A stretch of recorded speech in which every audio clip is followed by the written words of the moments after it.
We've all seen the movies, the dramatic crying in the rain, the angry throw your stuff out the window scenes, the burning of old love letters. Pop culture sells us this idea that heartbreak is purely about loss, about someone being torn from your life. But what if I told you my heartbreak didn't feel like that at all? What if, instead of an empty space, I felt relief? This isn't your typical sob story. This is about a different kind of breaking one where the cracks let the light in. When people say, "She stole my man," they frame it as a theft of something precious, a robbery of future memories and shared sunsets. But from where I'm standing, you didn't steal my future. You walked off with my full-time, unpaid, emotionally exhausting job. You saw a man and wanted him. I saw a to-do list that never ended and finally got to close the tab. So let's reframe this. You didn't take my treasure. You signed up for my debt. The moment I saw your hands intertwined, a funny thing happened. There was no scream, no collapse. Instead, it was like a sudden, unsettling quiet after years of relentless noise. The ground beneath me didn't crumble, it realigned. It was the kind of shift where everything looks the same, but the meaning of it all has completely changed. My home was no longer my home. My future was no longer the one I'd been painfully building. In one instant, the entire narrative of my life was rewritten. And strangely, the new draft looked simpler. We're taught to grieve what we lose. We're told to mourn the person, the plans, the promises. But what about grieving the weight? What about the strange, guilty relief of setting down a burden you never asked to carry? My heart didn't just break that day, it cracked open, and out poured all the anxiety I'd stored, all the compromises I'd swallowed, all the silent resentment I'd nursed. It was less a tragedy and more an emancipation, a sudden, shocking freedom I was too ashamed to admit I wanted. From the outside, I get it. He has that smile that disarms you, that quick wit that can light up a dinner party, that aura of a guy with an interesting story. You see the polished version, the one who shows up for dates with flowers and thoughtful texts. You see the potential, the exciting unknown. What you're seeing is the highlight reel. I was the one who lived in the day-to-day production, dealing with the budget, the meltdowns, and the endless, unedited takes. The charm pays for nothing, literally. I saw the stack of envelopes with final notice that he'd leave unopened on the counter. I was the one who had to awkwardly explain to the internet technician why our service was cut off, again. I saw the panic at tax season, the mysterious overdrafts, the "I'll get it next" paycheck, promises that stretched into years. My love became a spreadsheet, a balancing act of covering his half, of gentle reminders that felt like nagging, of a low-grade financial anxiety that became the background music of my life. Emotional labor is invisible, but it bends your spine. I was the secretary of our lives. I remembered his mother's birthday. I planned the vacations he wanted. I worried if he was eating right, if he was happy at his job, if he was texting her. I was the one who compromised, my favorite restaurant for his, seeing my friends less because he didn't like them, my career choices to accommodate his instability. My mind was a browser with 100 tabs open, all for managing his life and the life we shared. He just had one tab open, his own. I built my home on the land of almost. He was about to look for a better job. He was about to start helping more around the house. He was about to go to therapy. He was about to save money. About to is the most heartbreaking place to live. It's a perpetual tomorrow that never becomes today. You pour your faith into potential, while your present empties out. I wasn't living with a partner. I was living with a promise that kept breaking its own word. You feel like you hit the lottery, don't you? You see a diamond in the rough. But I'm the one who spent years in the mine, digging through the dirt, cutting my hands on the hard rock, trying to polish what might not even be a gem at its core. I mistook a fixer-upper for a forever home. He wasn't a prize on a shelf. He was a full-scale renovation with no blueprint, a constant project that drained my resources, time, and spirit. You see a charming fixer-upper.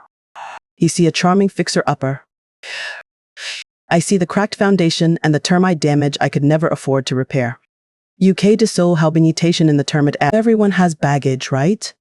But his wasn't a cute carry-on. It was a matched set of oversized, broken-wheeled suitcases stuffed with insecurity, past trauma he refused to address, unhealed wounds from his family, and a stubborn pride that prevented him from ever asking for directions in life. I became his permanent bellhop, carrying it all for him, rearranging my own path to accommodate the load. You just volunteered to take over the shift. I became an archaeologist of his old wounds, carefully brushing away the dust of past relationships where he'd been hurt. I tiptoed around invisible landmines, certain tones of voice, specific songs, even innocent questions that would trigger a defensive shutdown. My own transparency became a weapon. Where were you? Wasn't curiosity, it was an interrogation. I offered endless reassurance, vouching for my own loyalty daily, trying to prove I wasn't them. I built a fortress of patience around his fragility. But I was the one living in the siege, exhausting myself to make him feel safe inside walls he refused to leave. His ego was a bucket with a hole in the bottom. No amount of praise, admiration, or "I'm so proud of you" could ever fill it for long. A compliment from me with a temporary fix, a hit he needed before the doubt crept back in. Do I look okay? Was my presentation good? Do you really love me? It was a never-ending performance review where I was the sole judge, and my own needs for reassurance got lost in the audience, pouring from my cup into his left mind perpetually empty, until I started to forget what it felt like to be full on my own. I was the architect with blueprints, permits, and a hammer. He was the guy who loved the idea of a house but would get distracted by a butterfly when it was time to lay the bricks.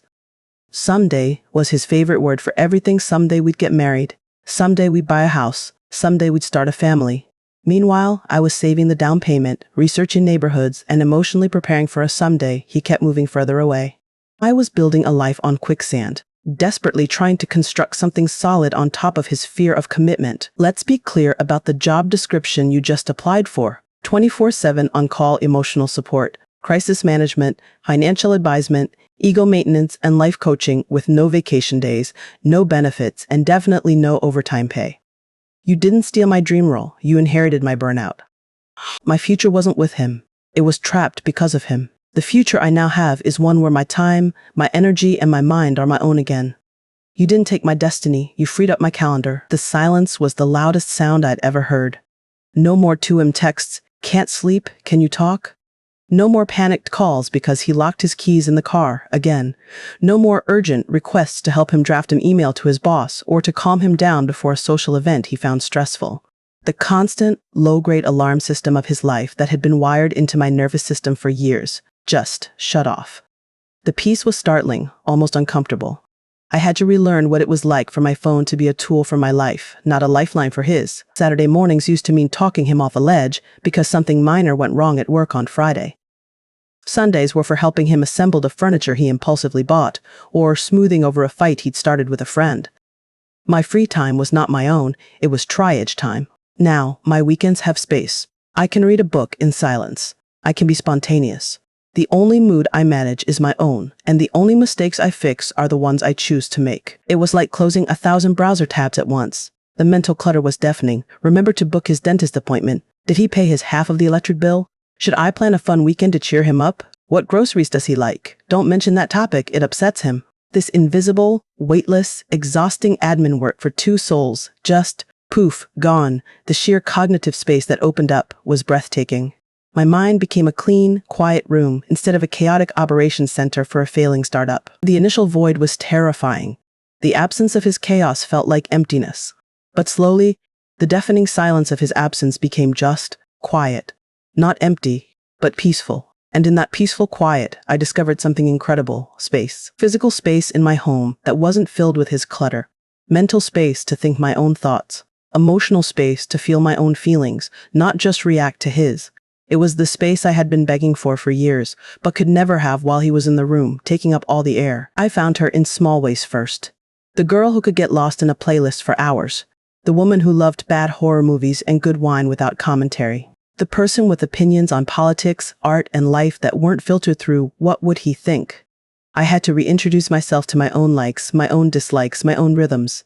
I had to fire myself from the jobs he hired me for without my consent. It was awkward and beautiful. Like reuniting with an old, slightly forgotten friend who was thrilled to see me again. My ambition used to be a secondary power source, diverted to prop up his flickering lights. Now, that energy has nowhere else to go but back into me. I'm taking the classes I wanted to take. I'm saving money for my goals. I'm building a career, a life, a worldview that doesn't have to be structurally sound enough to support the weight of another full-grown adult. The dream is no longer us. The dream is me, vibrant, capable, and finally, selfishly whole. And that is a foundation no one can ever take away. I used to think our relationship was a house, 4 walls, a roof, something we built together. But in those last days, it was less of a home and more of a trap. Smoke was filling every room, the smoke of broken promises, silent treatments, and resentments piling up like old newspapers. I was inside, coughing, trying to fan the air, desperately patching cracks while the flames licked at the foundation. I was too loyal, too stubborn, or maybe just too scared to run out into the unknown. You didn't vandalize a sacred place. You turned the knob on a burning building and held it open. And for that, I finally had permission to stop being a firefighter in my own life and just walk away into clean air. Bitterness is drinking poison and hoping the other person feels sick. Clarity is the cold, clean glass of water you drink after you spat the poison out. I'm not sitting here nursing a grudge, replaying your moments together in my head. I'm looking at the facts, sober and undisguised. The fact is, I was exhausted. He was a drain. Our love was unequal. Bitterness clouds. It wants revenge. Clarity cleans windows. It lets you see the landscape of your life, unobstructed, for the first time in years. And from this view, I don't see what I lost. I see what I survived. You look through the lens of new romance. Everything soft focus, glowing, full of potential. You saw a companion for adventures, a shoulder to lean on, a you and me against the world kind of guy. My lens was the magnifying glass of shared history. I saw the detailed blueprint of his insecurities, the exact weight of his baggage, the recurring patterns of his letdowns. You saw a teammate ready for the gain. I saw the player I'd been carrying on my back for miles, who kept complaining about the route. We witnessed the same man, but you saw a sunrise. I was living in the long, exhausting afternoon of the same day. Anger would mean I still care enough about the outcome to be invested. Anger would mean I feel cheated, but I don't feel cheated. I feel relieved. My gratitude is quiet, complicated, and entirely for myself. I'm grateful that the universe, in its messy way, used you as the catalyst to free me. I'm grateful I didn't have to be the bad guy who left. I'm grateful for the brutal, unmistakable push I needed to jump from a plane that was already going down.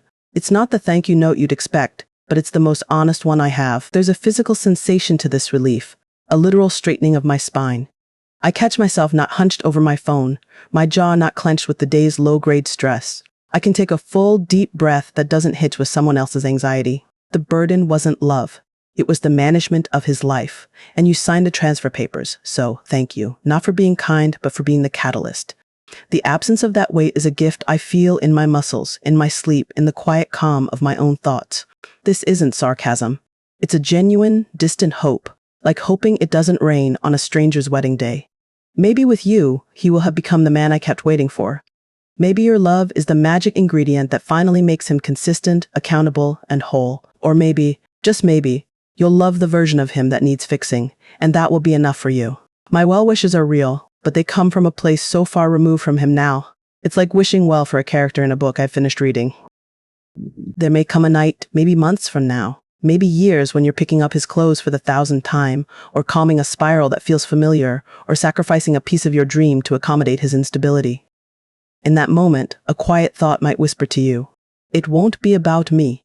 It'll be a simple, weary realization. Oh, this is the weight she was talking about. And in that moment, you'll have all the understanding you need, no explanation required. They say to find yourself is the greatest prize. I used to think that was a cheesy poster quote. I didn't find myself, I reclaimed myself. I excavated her from under the rubble of his needs and my own conditioning to please. The trophy isn't a better man, a revenge glow-up, or a success story he'll regret. The trophy is my peace. It's the unshakable knowledge that I am capable, complete, and free. You thought you won a prize in him, but in losing him, I won back my entire life. And that, I now know, is the only victory that ever truly matters. They say to find yourself is the greatest prize.